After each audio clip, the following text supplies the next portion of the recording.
Nobody warns you about manipulators. They tell you about the explosive betrayals, the lipstick on the collar, the late-night text that lights up the wrong side of the bed. What they don't tell you is that some marriages don't explode. They evaporate. Quietly. Politely. Right in front of your face while you're passing the dinner rolls.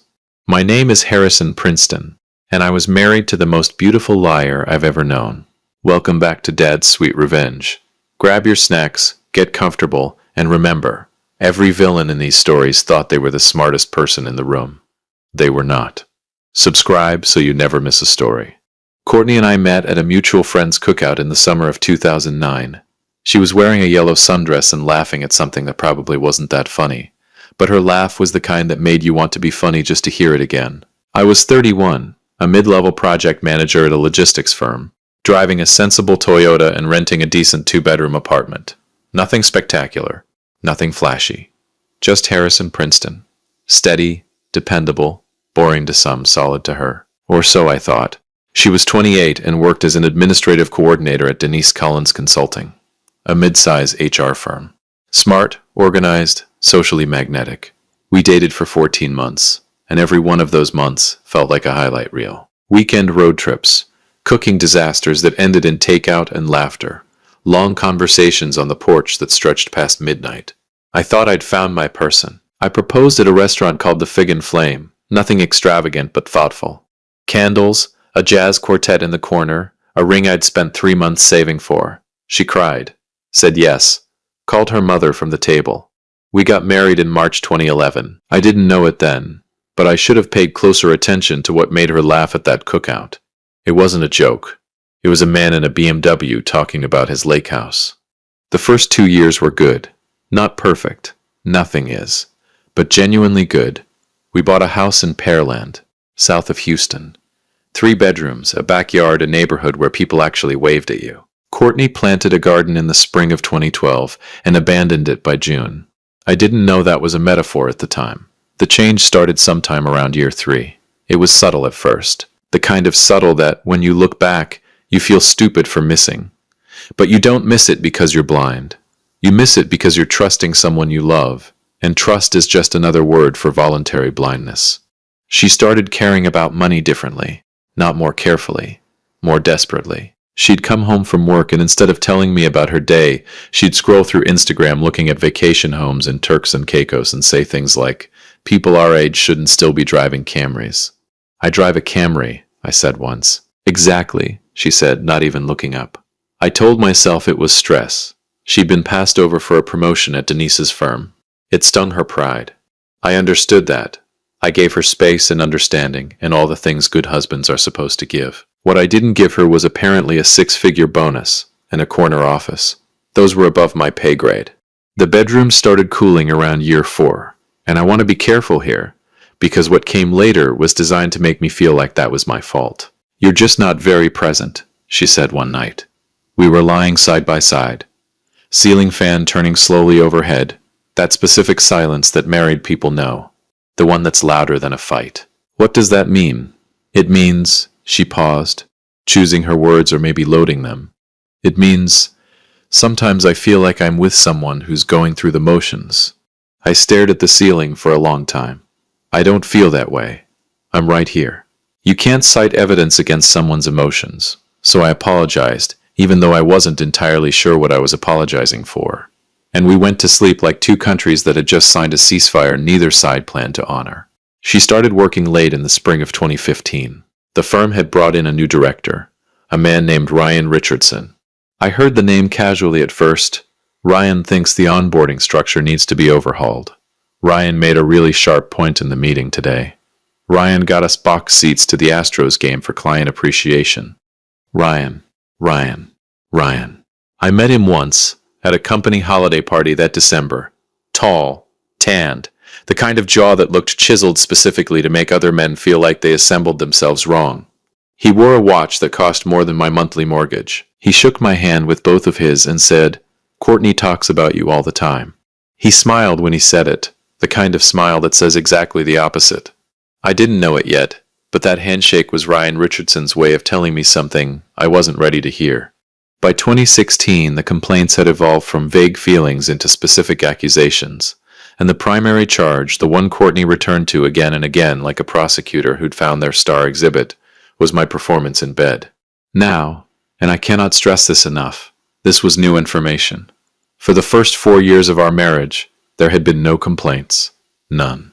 Zero. In fact, I have very specific memories suggesting the opposite.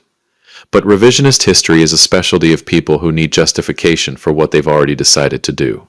You're just not passionate, she'd say. You don't initiate. I feel like a task on your to-do list. Each one landed like a brick. Because the thing about someone cataloging your failures in the one space where vulnerability lives, the bedroom, where you're literally exposed, is that it works. It erodes you.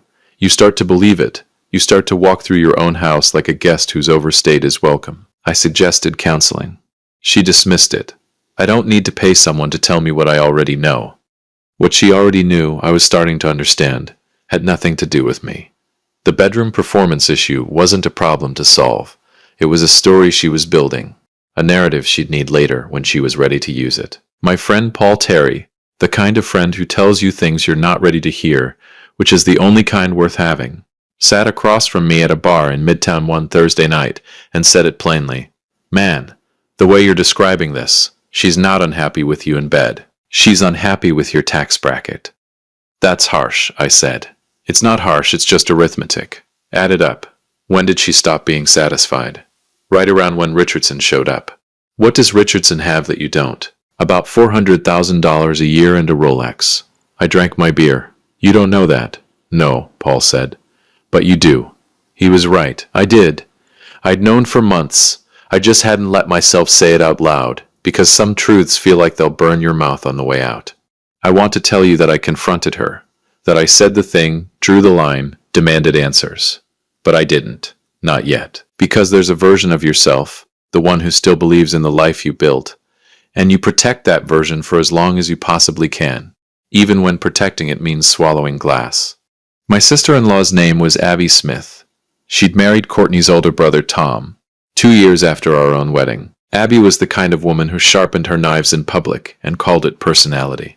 She had a talent for saying vicious things in a tone so casual you'd spend 10 minutes after the conversation wondering if you'd imagined it. The family dinner was in October 2017, a birthday celebration for Courtney's mother. Long table, 11 people, good wine, mediocre lasagna. Everything was fine until the second bottle was opened. Abby had had a glass and a half too many, which was usually when her talent for cruelty reached its peak performance. She looked at me from 3 seats down and said with a smile warm enough to confuse you, Harrison, honest question. Do you think you'd actually cry if Courtney cheated on you? Like would there be tears? The table went quiet for exactly 1 second. Then it roared. Not all of it. Tom had the decency to look uncomfortable. Courtney's mother looked at her plate. But Abby was laughing, and 3 cousins were laughing, and that was enough to make the silence of the others irrelevant. I looked at Courtney. She didn't defend me. She didn't say a word to stop it. She picked up her wine glass, tilted her head slightly in the way she did when she was about to say something she'd been saving, and said, He's basically a statue in bed. More laughter. I sat very still. I have thought about that moment many times since then. What I felt, what I should have felt. What I actually felt was a kind of clarifying quiet, like the moment just before a thunderstorm when the birds go silent and the air smells like electricity. Everything was suddenly perfectly clear. I picked up my fork, I took a bite of food, I chewed it, I swallowed, I set the fork down. Understood, I said. Abby blinked. She was expecting something more. Anger, embarrassment, some reaction she could feed on. Understood, gave her nothing. The table moved on. Someone changed the subject. The wine kept flowing. I sat there for another 40 minutes. I was pleasant. I helped clear the plates. I shook hands and said goodnight. That night I went home, waited for Courtney to fall asleep, and packed a bag. I left at 2:47 in the morning. Didn't slam the door, didn't leave a note. Just walked out like a man who'd already said everything he needed to say. I blocked Courtney. I blocked Abby. I blocked Tom. I blocked every number attached to that dinner table. Then, I disappeared. Let me tell you what disappearing actually looks like. Because it's not romantic, it's not a montage with good music and a determined jaw. It's a 6-month sublet in a studio apartment in the Midtown area of Houston, with a window that faced a parking garage. It's eating cereal for dinner 3 times a week because cooking for one feels like a punchline. It's lying awake at 3 a.m., not because you're plotting anything, but because grief, yes, grief, that's what it was, doesn't follow a schedule. I filed for divorce through an attorney and had the papers served to Courtney at work. That part, I'll admit, I chose deliberately. She'd humiliated me publicly. She'd used my vulnerability as dinner party ammunition. The least I could do was make the paperwork arrive somewhere she cared about appearances. Paul told me she called him twice in the first week. She sounded genuinely surprised. He said, "Good," I said. She said, "You overreacted." I laughed. I hadn't laughed in weeks, so it felt strange in my chest. Of course she did. She'd moved in with Ryan Richardson by November. I heard this not through any intentional surveillance. I'd blocked everyone, but through my colleague at work, a woman named Denise Collins, who knew someone who knew someone. Houston is a big city that operates like a small town if you're paying attention. Ryan Richardson was everything I wasn't, financially speaking. Director of client relations at a major consulting firm. 2 investment properties, a Range Rover and a boat he took out maybe 4 times a year because owning a boat is more about the identity than the water. Courtney had traded up, on paper anyway. On paper, she'd made a rational decision. Paper doesn't know everything. While she was settling into Ryan's River Oaks condo, I was doing something quieter. I'd spent 8 years in logistics management, and in that time I'd developed something that doesn't show up on a resume but absolutely should. I knew how supply chains worked at a structural level, and I knew where the inefficiencies were. I'd been sitting on a software concept for 2 years, a route optimization platform for mid-sized distribution companies. The ones too small for enterprise solutions but too large for spreadsheets. I'd never built it because I'd been too busy maintaining a marriage that was managing my confidence like a controlled demolition. Now I had nothing but time and a parking garage view. I called an old college contact, a developer named Mike who owed me a favor and had the skills I lacked. We started building in January 2018. I poured everything into it, not out of ambition exactly. More like necessity. When your identity gets stripped down to nothing, you find out what's actually underneath. Underneath Harrison Princeton, apparently, was someone who understood logistics deeply enough to build something from scratch. The divorce finalized in April. No children, thank God. The house sold and we split the equity. I walked away with enough to fund the startup for 8 months. I named the company Precision Path Logistics. I didn't name it after myself. I didn't name it after anything dramatic. I named it after what it did, because I'd spent enough of my life performing for an audience. The software didn't need to impress anyone. It just needed to work. It worked. By August 2018, we had 4 paying clients. Small companies, modest contracts, but they renewed. In this business, renewal is the only applause that matters. By January 2019, we had 11 clients and had just closed a Series A funding round. $2.3 million from a venture group out of Austin that had been watching the logistics tech space. Paul called me the night I wired the paperwork and said, "Man, you actually did it." "We're nowhere near done," I said. "Harrison, yeah, you actually did it." I smiled at my parking garage view. I'd moved into a real apartment by then. Top floor, floor-to-ceiling windows, downtown Houston spread out like a circuit board. Below. "Yeah," I said. "I did." What I didn't tell Paul was that I already knew what was coming next. Not because I'd been planning revenge. That's the thing people always get wrong about this kind of story. Revenge requires constant tending. You have to nurse it, feed it, keep the anger warm. I didn't have time for that. I'd been building something. But there's a difference between hunting someone and simply knowing where they'll eventually be standing when the landscape shifts. Ryan Richardson's company, Meridian Consulting Group, had been struggling. I knew this because the logistics industry is a web, and I was now a node in it. Meridian had overextended on a series of enterprise contracts in 2018, and their client retention rate had dropped. By early 2019, there were quiet conversations in the industry about acquisition targets. My firm wasn't the acquirer, but one of our largest new clients, a holding company called Vantage Bridge Capital, was. In March 2019, Vantage Bridge acquired Meridian Consulting Group. I wasn't in the room for the acquisition. I didn't need to be. What I was the new Vice President of Strategic Partnerships at Vantage Bridge, a role they'd created specifically when they brought Precision Path in as their operational tech partner. My software, my relationship, my seat at the table. I'd earned every square inch of it. I want you to picture the org chart. At the top, Vantage Bridge Capital. Below them, the newly acquired Meridian Consulting Group, embedded in Meridian, reporting upward to a VP of Strategic Partnerships, who had operational oversight of all acquired entities. That VP was me. Ryan Richardson now reported through 2 layers of corporate structure to a man he'd once smiled at over a 2-handed handshake while sleeping with his wife. I want to be very clear.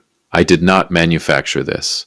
I did not engineer it. What I did was build something valuable enough that opportunity presented itself, and I had the sense to walk through the door. But I'd be lying if I said I didn't feel anything when I saw his name on the Meridian org chart. I felt a very quiet, very private satisfaction, the kind you don't share at dinner tables. The restructuring review began in May 2019. Standard post-acquisition procedure. Evaluate redundancies, streamline operations, realign roles. Vantage Bridge had brought me in specifically because I understood operational efficiency. That was my job. That was entirely legitimate. I did my job very well. Ryan Richardson had been Director of Client Relations at Meridian. In the new structure, that role was absorbed into a consolidated client experience division. The new division had one director, based in Austin, who'd come from the acquiring company. Ryan's position was, and I want to use the exact corporate language here, because corporate language is a work of art when you need it to be, transition to a support capacity pending role realignment.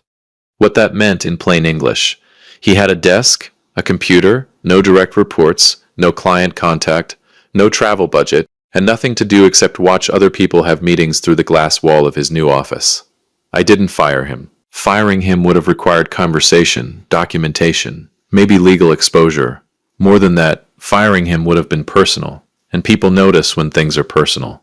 What I gave him instead was irrelevance, a title that meant nothing, a calendar full of empty space. For a man like Ryan Richardson, a man whose identity was built entirely on status, whose value to women like Courtney was predicated on power and access, irrelevance was a far more precise instrument than termination. He lasted 7 months, resigned in December 2019 with a terse 2-paragraph email and no farewell party. I wasn't CC'd on it. I didn't need to be. Now, Abby Smith, Tom's wife, the woman who had opened that dinner table performance with, "Do you think you'd cry?" The architect of the evening's first humiliation, the one who'd given Courtney the stage. Abby worked in accounting at a financial services firm called Harland & Tusk. She had for 6 years. Harland & Tusk was not directly connected to anything in my orbit, until it was, because Vantage Bridge's third-quarter expansion included the acquisition of a boutique financial analytics company that shared a parent entity with Harland & Tusk. I'll spare you the corporate genealogy. The short version is, through a holding structure that would put a normal person to sleep, Abby's firm fell within a portfolio that Vantage Bridge now had oversight influence on. The restructuring memo that recommended her position be eliminated was 3 paragraphs long, signed by a middle manager in accounting review, and contained nothing that could be traced back to me, because it didn't need to. The decision was structurally sound. Her role genuinely had been duplicated by a function in the parent company. That was real. It was also convenient. She received a politely worded termination letter, citing role elimination, standard severance. Clean. I was told by someone peripherally connected to the situation that she'd cried in the HR meeting. I didn't find satisfaction in that part. The crying part was just collateral reality. What I'd removed was her certainty, the confidence of someone who'd never had a reason to believe actions had consequences. That certainty I had no sympathy for. She never found out who signed off at the top. I made exactly one call that mattered. Quiet, professional, to the right person. And the rest was the system doing what systems do. Courtney found out that Ryan had resigned in early January 2020. I know this because Paul told me. He'd run into Tom, who was apparently still speaking to everyone while trying not to take sides in a conflict he didn't fully understand. "She's struggling," Paul said. "That's not my concern." "I know. I'm just telling you." She had moved out of Ryan's place by February. He'd apparently not taken well to his new irrelevance. A man with nothing to offer tends to contract, and Courtney of all people understood the relationship between ambition and attraction. She'd chosen him for specific reasons, and those reasons had evaporated. The man she burned her marriage for turned out to be ordinary. That's the part she hadn't accounted for. She'd traded a statue in bed, her words, for a man whose entire appeal was tied to a title and a Range Rover. When the title disappeared, so did the appeal, So did the relationship. So did the version of herself she'd constructed around it. The text arrived on a Wednesday evening in March 2020. I was in my home office working late when my phone lit up. Unknown number. She must have gotten a new one, assuming my old block would transfer. It almost made me smile. The message was carefully written. I could tell she'd drafted it. It had that quality of over-considered casualness, the kind of precision that disguises itself as spontaneity. Hey Harrison, I know this is out of nowhere. I've been doing a lot of thinking. I'm not asking for anything. I just think maybe we should talk. For closure, if nothing else. I hope you're well. I read it once. I read it again. Then I set my phone face down on the desk and went back to work. I didn't block the number. I didn't respond. I just left it there. A message in a bottle that would never be answered, floating in a space where my regard for her used to be. She texted once more, 3 weeks later. 2 words, I understand. And that, more than anything, was the ending I would have written if I'd been writing it. She understood. The way I had understood, sitting at that dinner table with a fork in my hand in a room full of laughter aimed at me. The way I'd nodded and said nothing, and walked out of a chapter of my life with my dignity assembled. Some silences are devastating. Not because they're aggressive, but because they're complete. It's been a while now. Precision Path has grown to 47 employees and services logistics partners in 9 states. Paul works for me, business development, because the man understands Tidio in a way spreadsheets never will. Mike, who built the first version of the software on a handshake, is our CTO and probably the smartest person in any room he walks into. I own a house now, not in Pearland. No offense to Pearland, but in the Heights area, an old craftsman bungalow that I've spent 3 years slowly renovating because I find that I enjoy building things. Turns out I always did.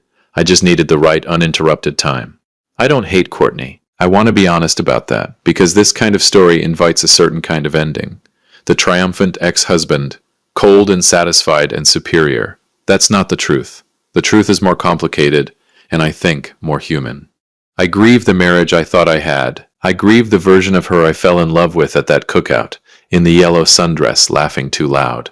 That woman may have been real. She may have just gotten lost somewhere between who she was and who she decided she needed to be.